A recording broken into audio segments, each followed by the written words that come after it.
الحمدللہ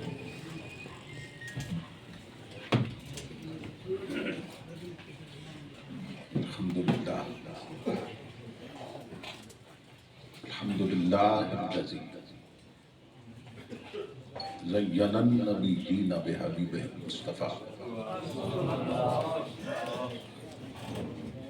ومن علی المؤمنین بنبیہ المجتبیٰ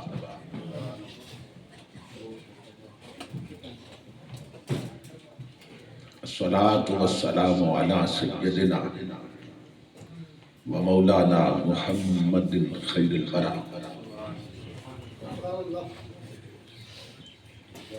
وعلى آلہ واصحابہ المتأدبین بالتقویٰ اما بعد فاعوذ باللہ السمیع العلیم من الشیطان اللعین الرجیم بسم اللہ الرحمن الرحیم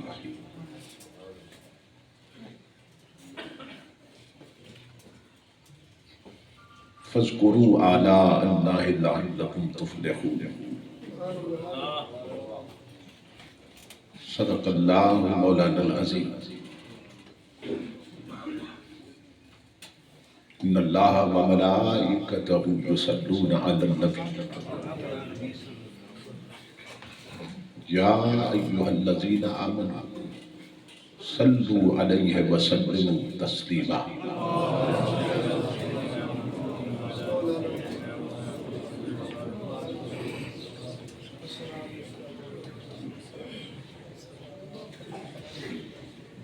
لائق سد احترام شیخ طریقت محترم المقام حضرت قبلہ پیر اشتیاق حسین شاہ صاحب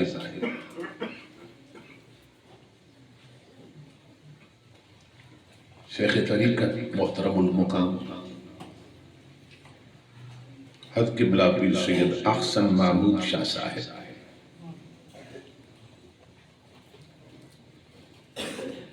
اور دیگر معزز مشائخ و علماء کرام محترم حاضرین و سامعین، اللہ رب العزت کا لاکھ لاکھ شکر ہے کہ جس نے اپنی توفیق خاص سے آپ کو اور مجھے آج کی اس عظیم الشان عظیم المقاصد اور کثیر البرکات کانفرنس میں حاضری کا شرف عطا کیا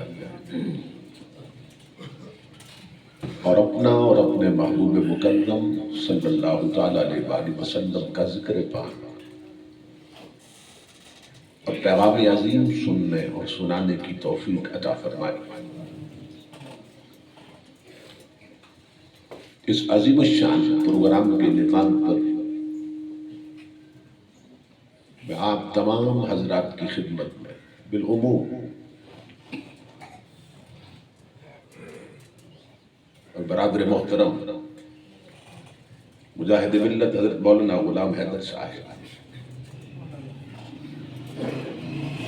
اور محسن اہل سنت خطیب اسلام حضرت مولانا حافظ میر خان صاحب اور محترم المقام جناب صاحبزادہ جابر خان صاحب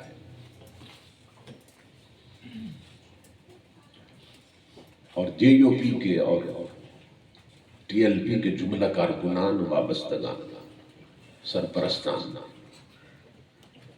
اور معاونین کی خدمت میں بالخصوص دل کی عطا گہرائیوں سے ہدیہ تبریک و تحسین پیش کرتا ہوں۔ دعا کرتا ہوں کہ اللہ رب العزت دوستوں کی اس محنت کو اور ہم سب کی حاضری کو اپنی پاک بارگاہ میں قبول و منظور فرمائے۔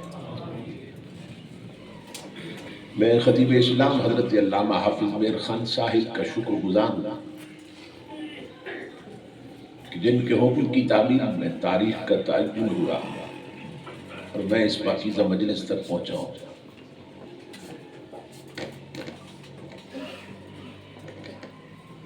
خوش بخت اور خوش نصیب ہوتے ہیں وہ لوگ جنہیں اللہ رب العزت اس طرح کی پاکیزہ مجالس میں حاضری کا شرف عطا کرتا ہے،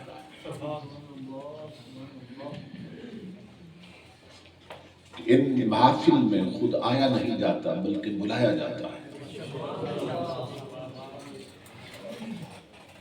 ہم دیکھتے ہیں بہت سے لوگ بہت دور رہ کے نہیں آتے، بہت سے لوگ بہت دور سے پہنچ جاتے ہیں،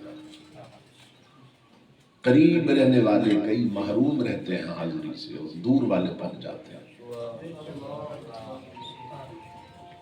کئی امیر نہیں آتے مگر غریب پہنچ جاتے ہیں، کئی بڑی عمر کے نہیں آتے مگر چھوٹی عمر کے بچے پہنچ جاتے ہیں۔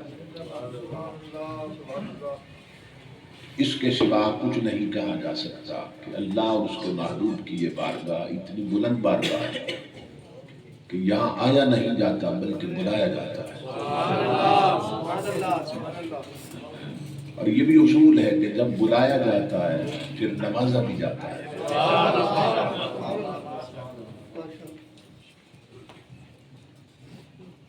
جاگنے والے کو محروم تمنا رکھا، سونے والے سے کہا ساری خدائی تیری۔ طور اور معراج کے قصوں سے ہوتا ہے عیاں، اپنا جانا اور ہے اس کا بلانا اور۔ تو جو بلائے جاتے ہیں وہ نوازے بھی جاتے ہیں۔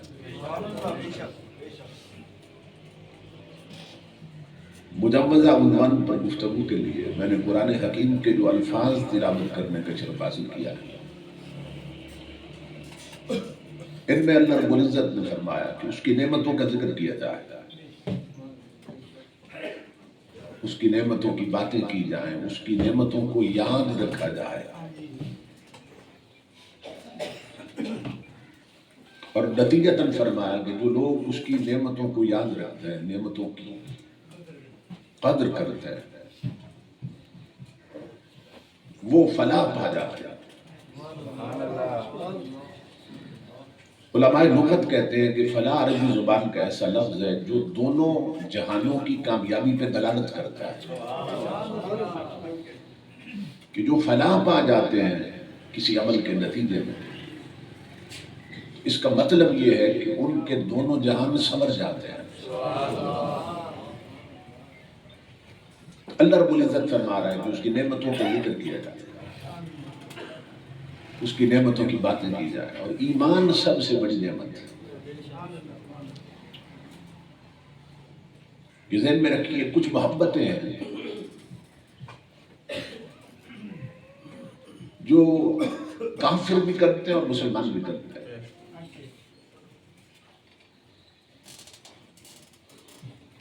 لیکن ایک پانچویں محبت ایسی ہے کہ جو مسلمان کو مسلمان بنا دیتی ہے، جو کافر میں اور مومن میں امتیاز پیدا کرتی ہے، وہ ہے پانچویں محبت۔ چار محبتوں میں مومن اور کافر برابر ہیں۔ ایک ہے وطن کی محبت، تو یہ صرف مسلمانوں کو اپنے وطن سے نہیں ہوتی، کافروں کو بھی اپنے وطن سے محبت ہوتی ہے۔ پھر ہے مال کی محبت، یہ صرف مومن نہیں کرتے بلکہ کافر بھی کرتے ہیں۔ پھر ہوتی ہے اولاد کی محبت، یہ صرف مومن نہیں کرتے اولاد کے ساتھ، کافر بھی اپنی اولاد سے محبت کرتے ہیں۔ پھر ہوتی ہے جان کی محبت، یہ صرف مومنوں کو نہیں ہوتی، کافروں کو بھی اپنی جان سے بڑی محبت ہوتی ہے۔ تو اگر محبت انہی درجات تک رہ جائے تو پھر سمجھو کہ کافر اور مومن میں کوئی فرق نہیں ہے۔ ایک پانچویں محبت ہے جو مومن کو مومن بناتی ہے۔ کون سی محبت ہے؟ رب اور اس کے رسول کی محبت۔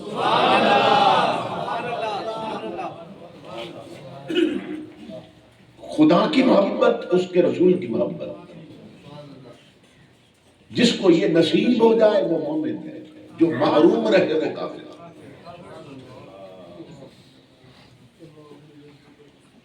تین جملے کبھی اکٹھے بولے جاتے تھے، اکٹھے لکھے جاتے تھے، ایک یونیورسل ٹروت بن گیا تھا، ایک آفاقی سچائی، 3 جملے کہ یہ ہو ہی نہیں سکتا کہ پھول کھلے اور بلبل نہ آئے۔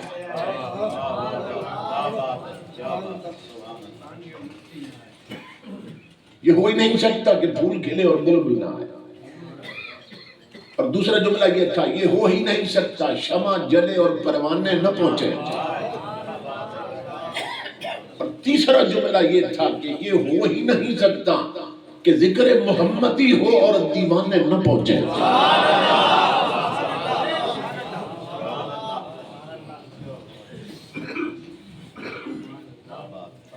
دنیا کی طاقت مومن کو ذکر نبی کرنے سے بھی نہیں روک سکتا، سننے سے بھی نہیں روک سکتا۔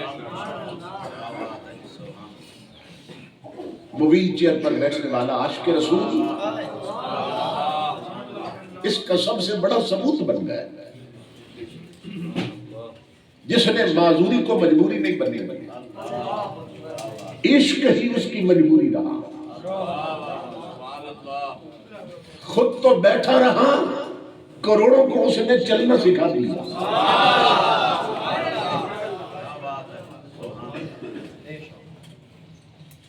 پھر دنیا نے دیکھا کہ اس کو جو عزت دی، امام الانبیاء کے غلام، اس کو جو مقام ملا مدینے سے، جو خیرات بٹی اس کے لیے، اس نے اسے اس درجے پر پہنچا دیا کہ حکومتی گھنٹے لگ گئے، طاقتیں لگ گئی، شیلنگ کی انتہا ہو گئی، جیل بھر دی گئے، کارکن شہید ہوئے، سینے چھلنی ہوئے، اس محمد عربی کے غلام پر لاٹھیاں توڑ دی گئی، اسے اوپر کی منزل سے گھسیٹ کر سڑک پہ پھینکا گیا، مگر وہ ہنس رہا تھا، وہ پھر بھی ہنس رہا تھا۔ تو مارنے والے پوچھنے پر مجبور ہو گئے کہ ہم مارتے ہیں، آپ ہنستے کیوں ہیں؟ تو اس امیر المجاہدین کا جواب یہ تھا، نادانو، جن کی نوکری تم کر رہے ہو نا، تمہیں نہیں دیکھ رہے، جس کی میں کر رہا ہوں کملی والا مجھے دیکھ رہا ہے۔ زندہ باد، زندہ باد، داڑے ختم نبوت، زندہ باد، زندہ باد، جن کی نوکری تم کر رہے ہو وہ تمہیں نہیں دیکھ رہے، جس کی میں کر رہا ہوں وہ کملی والا مجھے دیکھ رہا ہے۔ امام الانبیاء کے غلام، جس نے اپنے نبی سے یوں وفا کی کہ وفا کا حق ادا کرنا چاہیے، جو نہ بکا ہے نہ جھکا ہے۔ دھرنے تو اور بھی ہوئے، لیکن ہم دیکھتے ہیں کہ میک اپ کر کے جوان لڑکیاں انٹرویو کے لیے پہنچ جاتی ہیں، اور بھی دھرنے ہوئے، لیکن میک اپ کر کے جوان لڑکیاں اینکرز وہ انٹرویو کے لیے پہنچ جاتی ہیں۔ لیکن فیض آباد کے دھرنے میں اور امیر المجاہدین کے دھرنوں میں کبھی کوئی لڑکی نہیں آئی، کبھی کوئی عورت انٹرویو کرنے نہیں آئی۔ کسی نے کہا کیوں نہیں آئی؟ میں نے کہا اس لیے نہیں آئی کہ اسے معلوم تھا کہ مرد اب آیا ہے۔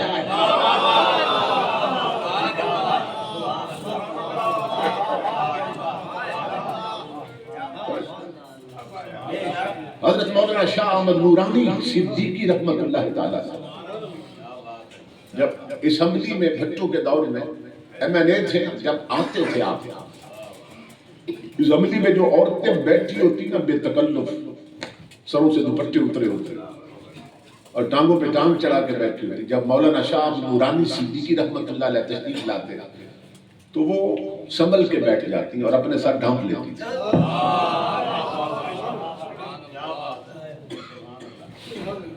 تو کسی نے مولانا شاہ احمد نورانی سے پوچھا کہ اسمبلی میں تو اور بھی کئی مرد آتے ہیں، لیکن یہ عورتیں ننگے سر بیٹھی رہتی اور اسی طرح بے تکلف ٹانگوں پہ ٹانگ چڑھائے بیٹھی رہتی، لیکن جب آپ آتے ہیں تو یہ سر ڈھانپ لیتی ہے، سنبھل کے بیٹھ جاتی ہیں، ایسا کیوں ہے؟ تو مولانا نے مسکرا کے فرمایا یہ بھی جانتی ہیں کہ اسمبلی میں مرد اب آیا ہے۔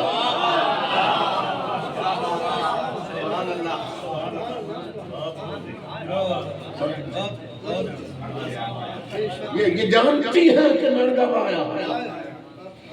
فیض آباد کے دھرنے میں کوئی عورت نہیں آئی انٹرویو کرنے، کیوں نہیں آئی؟ انہیں خبر تھی کہ مرد اب آیا بیٹھا ہے،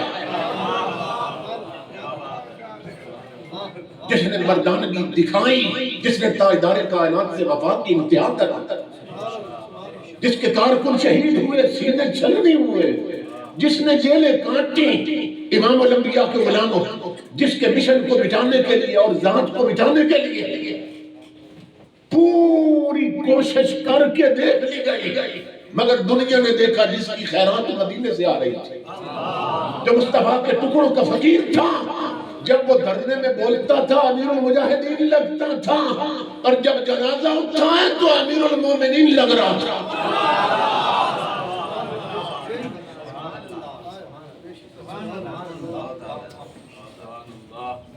ہم نے جنازے تو اور بھی اٹھتے دیکھے ہیں، ڈاکٹر مر جائیں، انجینئر مر جائیں، افیسر مر جائیں، کوئی مر جائے، میت کی جو ناک ہے نا اس سے خون بہنے لگتا ہے، بلیڈنگ ہوتی ہے، اور ناک میں روئی ڈال دی جاتی ہے، کاٹن اور روئی ڈال دی جاتی ہے، منہ باندھ دیا جاتا ہے، ورنہ منہ کھل جاتا ہے اور ٹیڑھا ہو جاتا ہے۔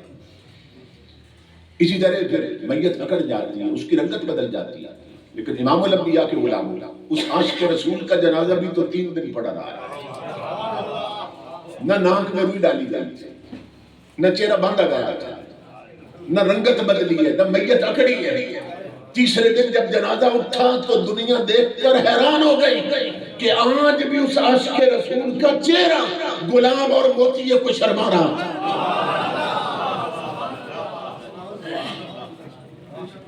اور مدینے سے آواز آ رہی تھی، دیکھو دیکھو میرے عاشق کے چہرے کو، عاشق کا جنازہ ہے ذرا دور سے نکلے، محبوب کی گلیوں میں ذرا گھوم کے نکلے۔ آواز آتی تھی، دیکھو اعتراض کرنے والوں میرے عاشق کے چہرے کو، نور آنکھوں میں تو چہروں کے اجالے ہوں گے، مصطفیٰ والوں کے انداز نرانے ہوں گے۔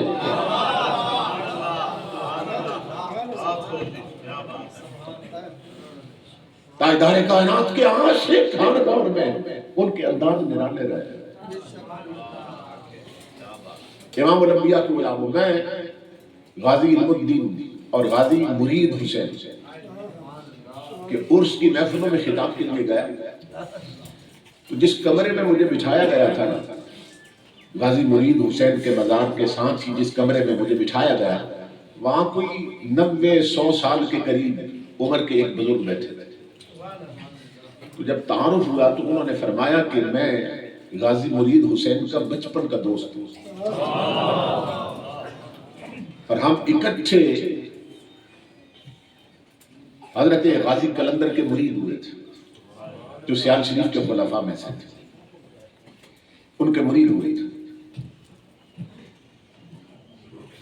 ان کا حال یہ تھا کہ وہ جب سیال شریف مرید ہونے گئے حضرت غازی قلندر رحمت اللہ تعالیٰ تو پیر سیال نے پوچھ لیا، جوان تھے اس وقت، کہ جوان آپ کیوں آئے؟ قطار لگی تھی، لوگ بیعت ہو رہے تھے، دعائیں کروا رہے تھے، آپ کیوں آئے؟ انہوں نے کہا کہ میں عشق نبی کی چنگاری لینے آیا، اپنے شیخ سے کہا، حضور پیر سیال سے کہا، میں عشق نبی کی نہ چنگاری لینے آیا، جو آگ آپ کے پاس ہے اس کی صرف ایک چنگاری مجھے دے دیں، ایک چنگاری، میں زیادہ نہیں مانگ رہا۔ اس جوان نے کہا، لفظوں پہ غور کریں، میں زیادہ نہیں مانگ رہا، میں صرف ایک چنگاری مانگ رہا ہوں، آپ صرف ایک چنگاری دے دیں، بامبڑ میں خود مچاؤں گا۔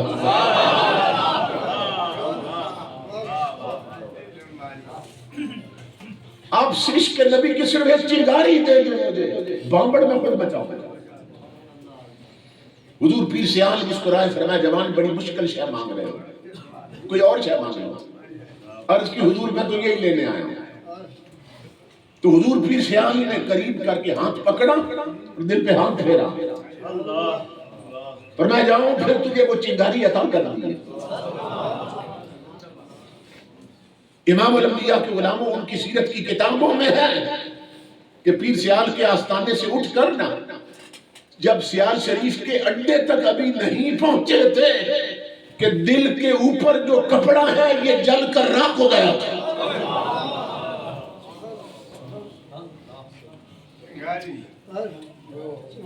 پیر نے چنگاری دے دی تو چنگاری لے کر ابھی اڈے تک نہیں آئے تھے. سیال شریف کے اڈے تک آستانے سے لے کر کتنا فاصلہ ہے سیال شریف کے اڈے تک؟ 1 فرلنگ بنتا ہے، یہ 1.5 فرلنگ. تو یہ دل کے اوپر جو کپڑا ہے نا یہ جل گیا تھا. پھر آپ یہاں ٹاکی بدلتے رہتے تھے. آپ واپس آئے اور آ کر فرماتے تھے کہ میں نے تو اپنے پیر سے عشق کی چنگاری مانگ لی تھی، افسوس مجھ سے کسی نے نہیں مانگی. فرماتے اللہ کی عزت کی قسم اگر مجھ سے کوئی چنگاری مانگ لیتا نا تو ایسی آگ لگاتا کہ قیامت تک اس کی قبر سے بھی دھواں نکلتا رہتا ہے.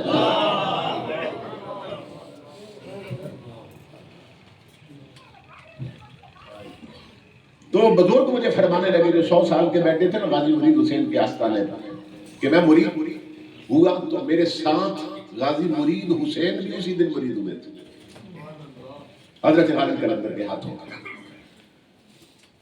تو حضرت نے انہیں بھی چنگاری لگا دی. جب گستاخ نے گستاخی کی تو غازی مرید حسین اپنی والدہ کے پاس گیا اور کہا اماں گستاخ نے گستاخی کر دی ہے میرے محبوب کی. تو ماں نے پوچھا بیٹا آپ کیا چاہتے ہیں؟ کہا ماں میں آپ سے اجازت لے آنے کہ میں اس کے گندے وجود سے زمین کو پاک کرنے لگا. ماں بھی مرید حسین کی ماں تھی. اس نے کہا بیٹا میرا ہو کر ابھی تک مشورے کر کے پھر رہے ہو، جاؤ محمد عربی پر فدا ہو جاؤ. الغرض غازی مرید حسین نے اس کافر کو فنار کر دیا. پکڑے گئے، جیل میں قید کر دیا. بڑے بڑے وکیل آئے اور انہوں نے کہا کہ یہ نوجوان ہے اور بڑا پاکیزہ جذبہ رکھنے والا جوان ہے، اس کی زندگی کسی طریقے سے بچائیں. تو مشورہ وکیلوں میں یہ ہوا کہ اگر یہ اپنا بیان بدل دے نا غازی مرید حسین بیان بدل دے، کہہ دے کہ میں جوش میں تھا اس وقت ہوش میں نہیں تھا جب میں نے اس کو قتل کیا، بس صرف اتنی بات کر دے کہ میں ہوش میں نہیں تھا جوش میں تھا، تو ہم اس کی جان بچا لیں. وکیلوں نے وکیل گئے غازی صاحب کے پاس جیل میں، کہا غازی صاحب تھوڑے سے بیان بدل رہے. انہوں نے پوچھا کیا بدلنا ہے؟ کہا آپ نے عدالت میں صرف اتنا کہنا ہے کہ میں جوش میں تھا ہوش میں نہیں تھا. غازی مرید حسین جلال میں آ گیا، کہا نکلو میرے کمرے سے، تم کہتے ہو میں کہوں کہ جوش میں تھا ہوش میں نہیں تھا، اور زندگی میں پہلا کام ہوش والا کیا ہے. غلام ہے رسول کے غلام ہے، غلام ہے رسول کے غلام ہے، غلام یہ رسول میں بہت بھی قبول ہے. یہ زندگی کا پہلا کام ہے جو میں نے جوش میں نہیں ہوش میں کیا. ابھی تو جیل کی سلاخوں کے پیچھے ہوں. کہا اگر مجھے تخت دار پہ بٹھا دیا جائے، گلے میں رسا ڈال دیا جائے اور کھینچنے سے پہلے پوچھا جائے بتا جوش میں تھا یا ہوش میں، تو میں تخت دار پہ بھی کہوں گا اللہ کی عزت کی قسم میں نے ہوش میں مارا ہے اور پہچان کے مارا ہے.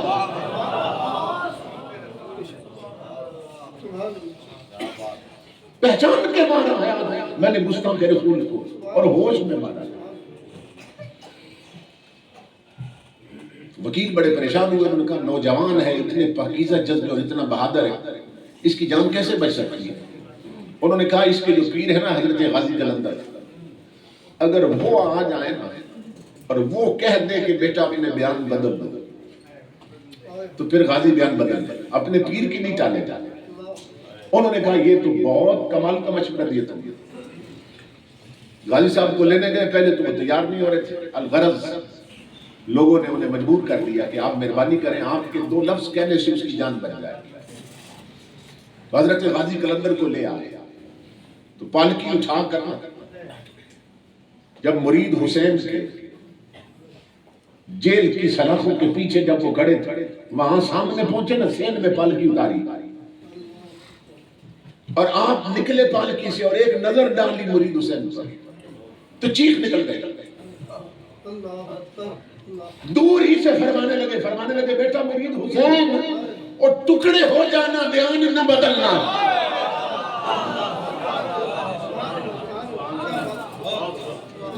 کہا مرید حسین ٹکڑے ہو جانا مگر بیٹا بیان نہیں بدلنا. ختم نبوت کانفرنس میں آنے والوں دعا کرو ہم سب کو وہ چنگاری مل جائے، ہماری نسلوں کو وہ چنگاری مل جائے. یہ بڑا خوبصورت جملہ لکھا ممتاز حسین قادری. ایک شخصیت کا نام نہیں ہے، ایک فکر اور جذبے کا نام ہے جو ہمارے بچوں میں موجود ہے.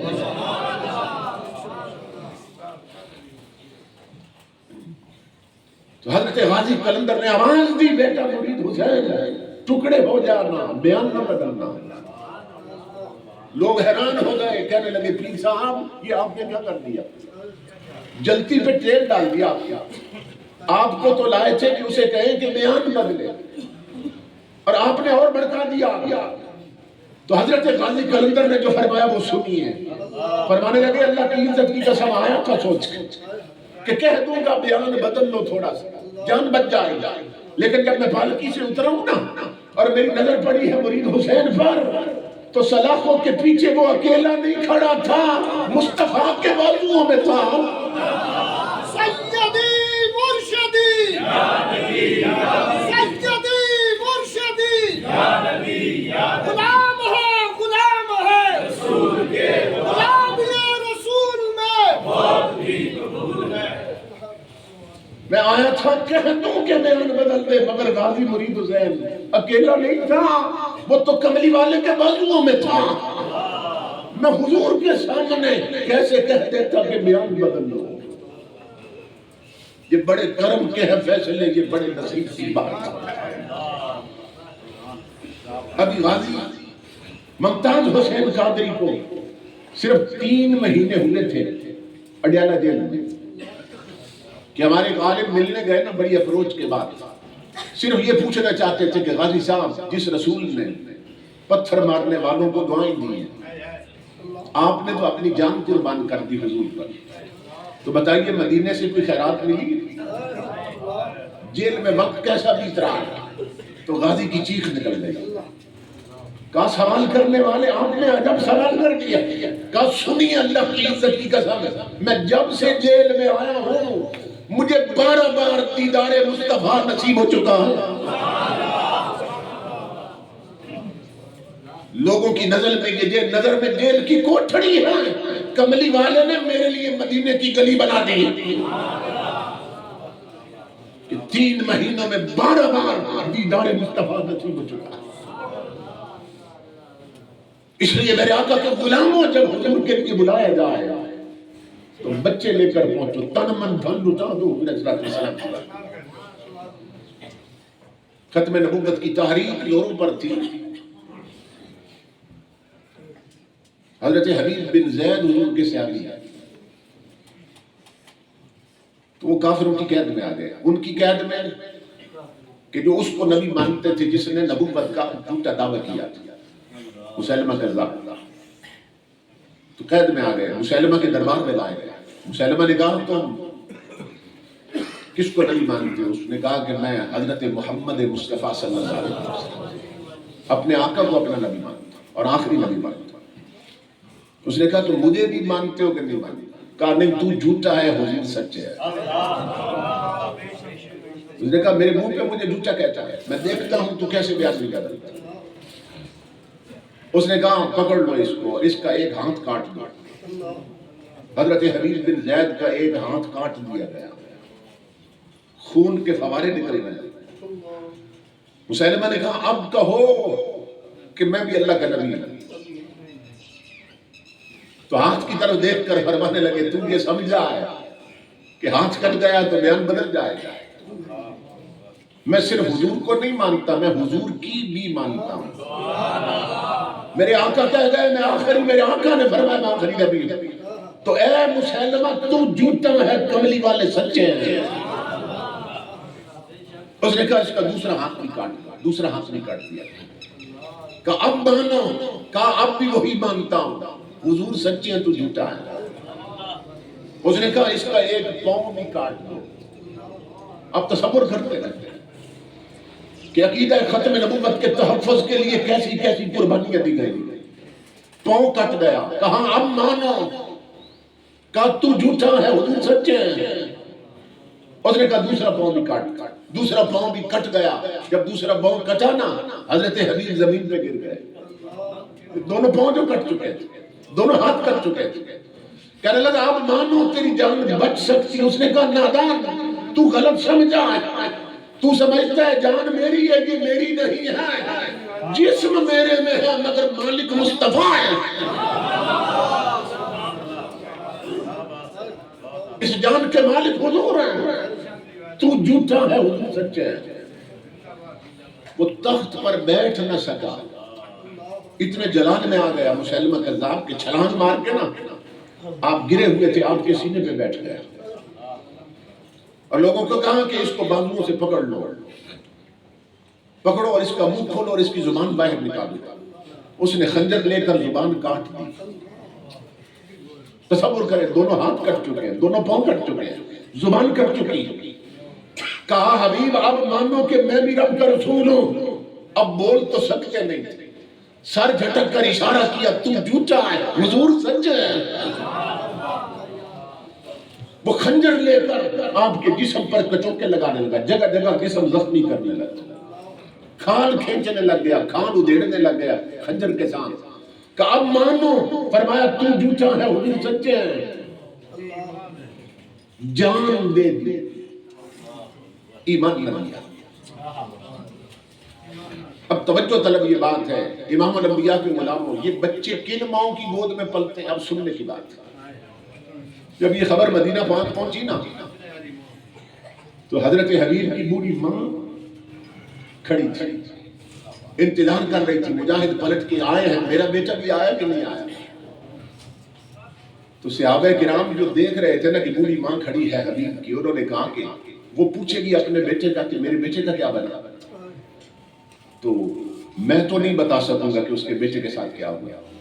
اور وہ بوڑھی برداشت نہیں کر سکتی۔ دوسرے صحابی کہنے لگے یار میں بھی نہیں بتا سکا۔ یہ باتیں کرتے کرتے نا قریب آ گئے، وہ بوڑھی خود آگے بڑھی، کہا میرے بیٹے کا کیا بنا ہوگا۔ ایک صحابی آگے بڑھے، کہا اماں ذرا اپنے پاؤں پہ جم کر کھڑی ہو جا، ذرا دل کو تھام لے، پھر بتاتا ہوں تیرے بیٹے کے ساتھ کیا ہوا۔ کہا بتاؤ کیا ہوا میرے بیٹے کے ساتھ۔ کہا ماں اس کا ایک ہاتھ کاٹ دیا انہوں نے، وہ پھر بھی نہیں مانی، دوسرا ہاتھ کٹ گیا پھر بھی نہیں مانی، دونوں پاؤں ظالموں نے کاٹ دیے وہ پھر بھی نہیں مانا، اس کے جسم کی کھال ادھیڑ دی گئی پھر بھی نہیں مانا، زبان کاٹ دی پھر بھی نہیں مانا۔ کہا پھر کیا ہوا، کہا اس نے جان دے دی پھر بھی نہیں مانا۔ کہتا تھا تو جھوٹا ہے، کملی والے سچے ہیں۔ اب صحابہ کہتے ہیں ہم دیکھ رہے تھے ماں کی ابھی آ نکلے گی، ماں روئے گی، چیخے گی، چلائے گی، کہتے ہیں اللہ کی عزت کی قسم ماں کی آنکھیں یہ باتیں سن کر چمک اٹھی اور بوڑھی کہنے لگی مجھے افسوس مت کرو، مجھے مبارک دو، لحاظ الیوم ارداتہ، وہ اسی دن کے لیے تو میں نے بیٹے کو دودھ پلایا تھا۔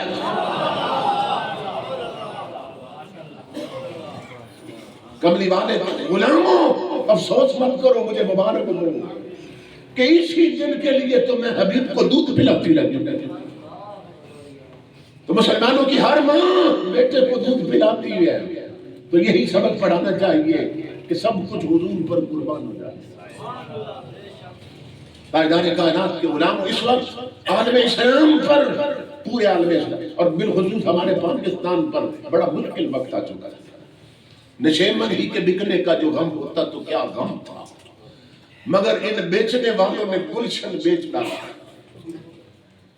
اسلام کا قلعہ ہے اور بنا ہے کملی والے کے نام پر، کلمہ شریف پر بنا یہ ملک۔ پاکستان کا مطلب کیا، لا الہ الا اللہ، اس میں دو رائے تو ہو نہیں سکتی، یہ بنا ہے کلمے پر۔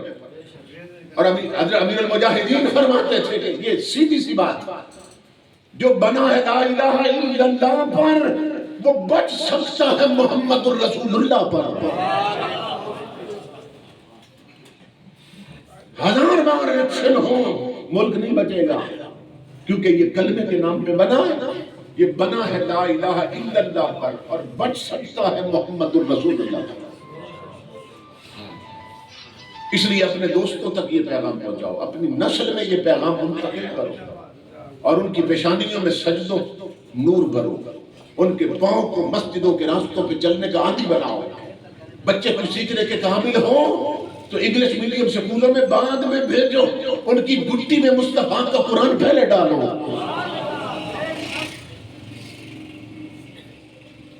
آپ کو اللہ رب العزت نے ایک مجاہد عطا کیا، حضرت داؤد مصطفی رحمۃ اللہ۔ اس طرح کی مجاہد مائیں جنتی رہے، اسلام کے جھنڈے کو کوئی گرا نہیں سکتا۔ عقیدہ ختم نبوت یہ ہماری شاہراہ ہے ایمان، اگر یہ کٹ گیا تو نہ ایمان بچا، نہ اسلام بچا، نہ مسلمان بچا۔ تاجدار کائنات کے غلاموں، یہ عقیدہ ختم نبوت، اس کو ایک مثال سے سمجھیے۔ قرآن پاک میں اللہ رب العزت نے فرمایا قل هو اللہ احد، کہہ دو کہ وہ اللہ ایک ہے۔ قرآن نے بتایا، قرآن نے اعلان کیا کہ اللہ ایک ہے۔ اب جو کہے کہ اللہ ایک نہیں دو ہے تو مومن ہے یا کافر ہے؟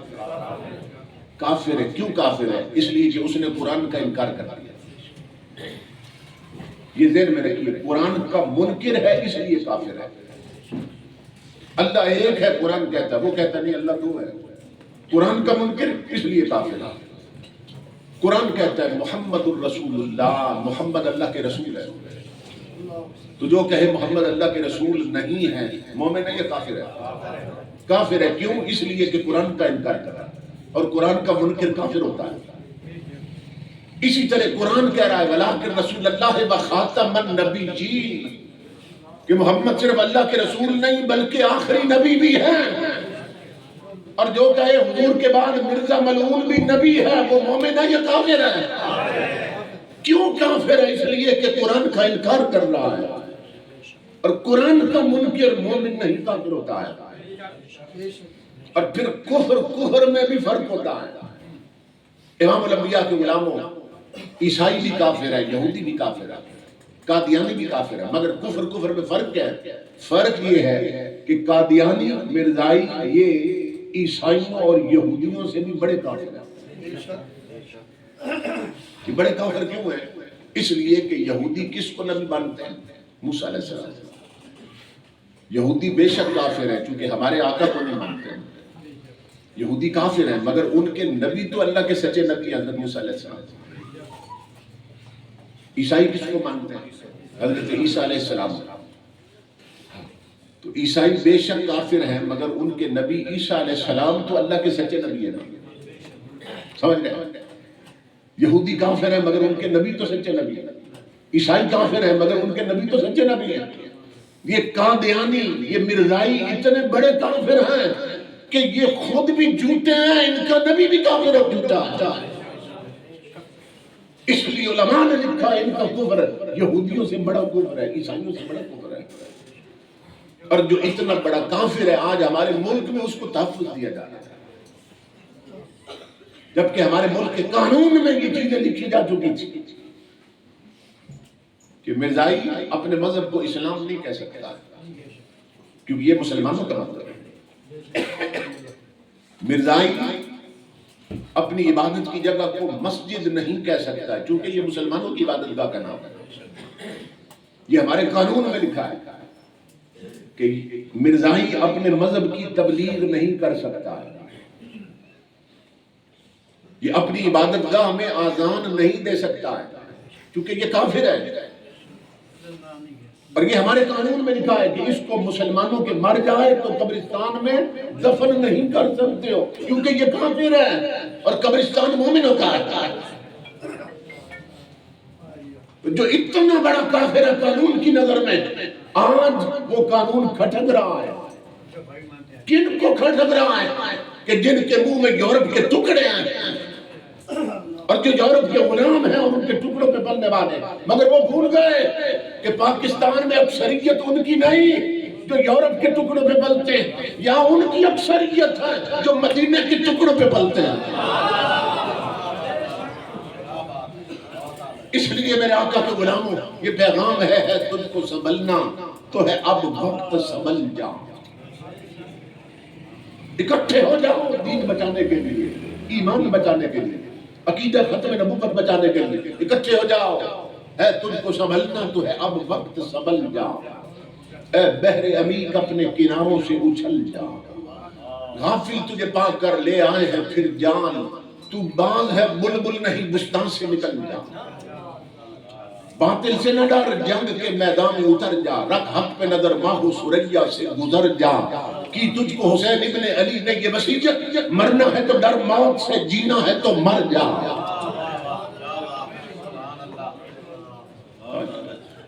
کی تجھ کو حسین ابن علی نے یہ وصیت رضی اللہ تعالیٰ عنہ، مرنا ہے تو ڈر موت سے، جینا ہے تو مر جا۔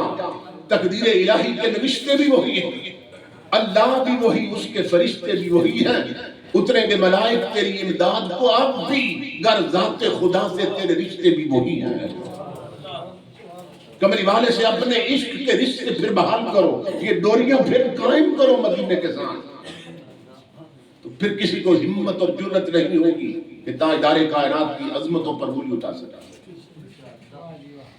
امام الانبیاء کی غلاموں، یہ عقیدہ ختم نبوت یہ حضور کو اتنا پیارا ہے کہ حضور سیدنا پیر میر علی شاہ رحمۃ اللہ تعالیٰ، آپ بول رہا شریف، آپ کی چونکہ پوری زندگی گزری ہے اس عقیدے کے تحفظ میں، اور آپ حضور کی بارگاہ کی حضوری تھے۔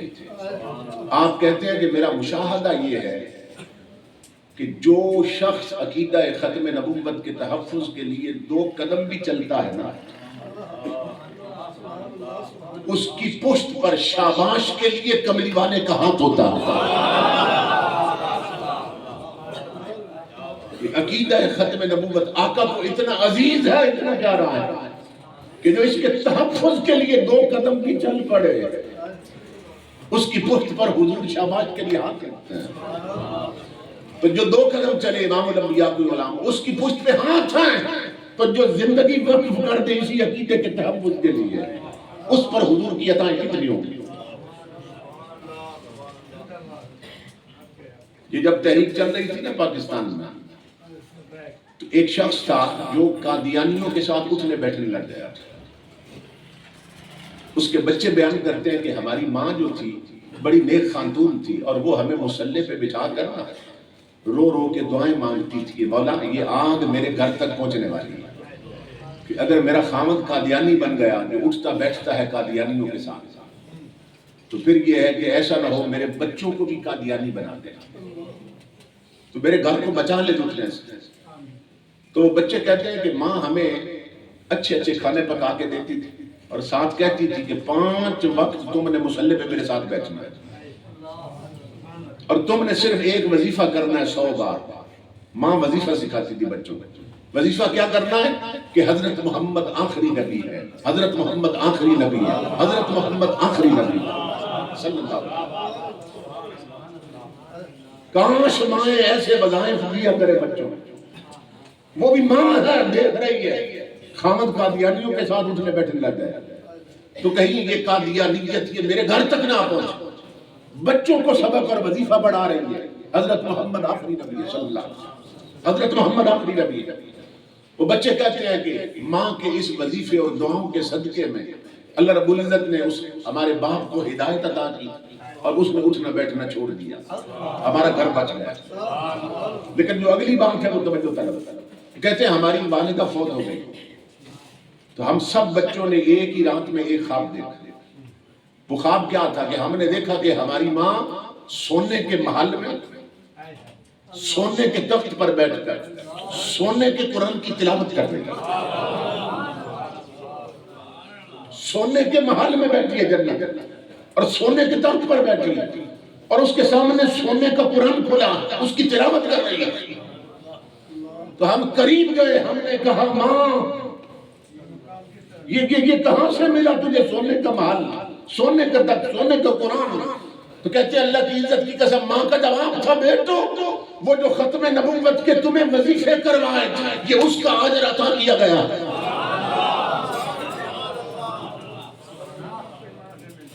تو یہ پیغام گھر گھر پہنچاؤ، مائیں دودھ پیتے بچوں کو ختم نبوت کے وظیفے پڑھائے.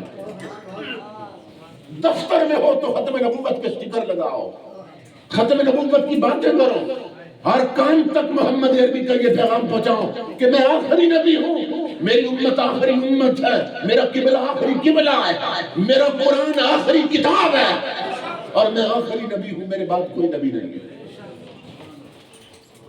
حضرت امام اعظم فرماتے ہیں کہ کوئی جھوٹی نبوت کا دعویٰ کرے تو کوئی مسلمان اس کو اتنا کہہ دے کہ اگر تو سچا نبی ہے تو کوئی کرامت دکھا، کوئی اپنا معجزہ دکھا، تو وہ اتنی بات کرنے والا بھی کافر ہو جائے کہ اس سے معجزے کا مطالبہ کرنے والا بھی کافر ہو جائے.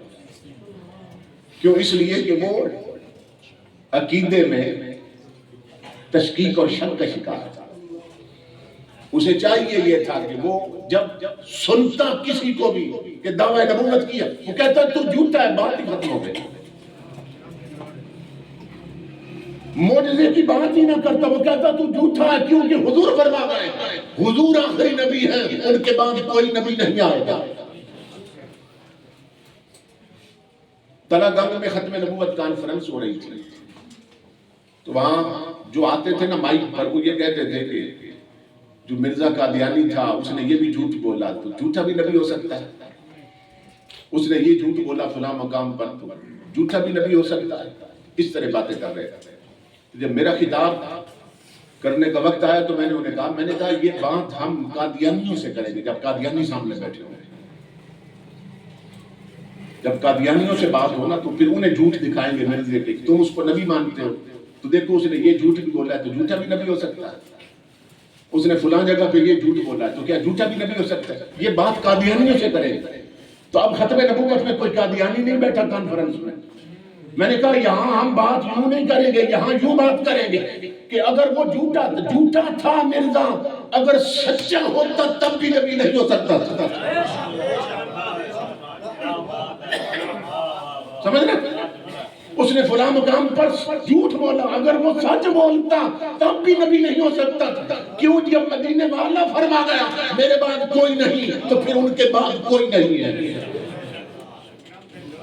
عقیدے میں اتنے پکے ہو جائیے کہ گہری نیند سو رہے ہو نا تو پھر اس وقت اٹھائیں اچانک آپ کو، آپ سے پوچھے بتاؤ حضور کیا ہے تو منہ سے نکلے حضور آخری نبی ہے. اللہ نے نبوت ختم کر دی. لا نبوت بعدی ولا رسالت بعدی، لا نبی بعدی ولا رسول بعدی.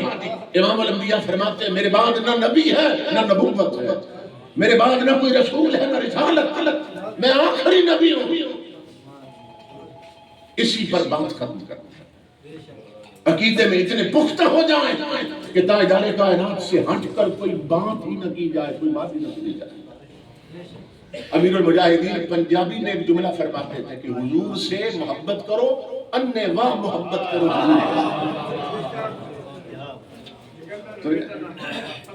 انے واہ محبت کرو حضور کے ساتھ، کہ جو حضور فرما گئے اس سے ہٹ کر ذہن میں اور کوئی بات ہی نہ آنے پائے. جب تاجدار کائنات فرما گئے وہ آخری نبی ہے تو حضور آخری نبی ہے، حضور کے بعد کوئی نبی نہیں. یہ ہمارے اسمبلیوں میں بیٹھنے والے یا عدالتوں میں بیٹھنے والے یہ الٹے لٹک بھی جائیں تو اس ملک میں قانون ختم نبوت نہیں بدل سکتا. اگر بدل گیا تو پھر دنیا کے نقشے میں پاکستان نظر نہیں آئے گا، کیونکہ یہ بنا ہی کملی والے کے نام پہ. اس کے نظریے سے اگر غداری کی گئی تو پھر ہمارا ملک دنیا کے نقشے میں نظر نہیں آئے گا.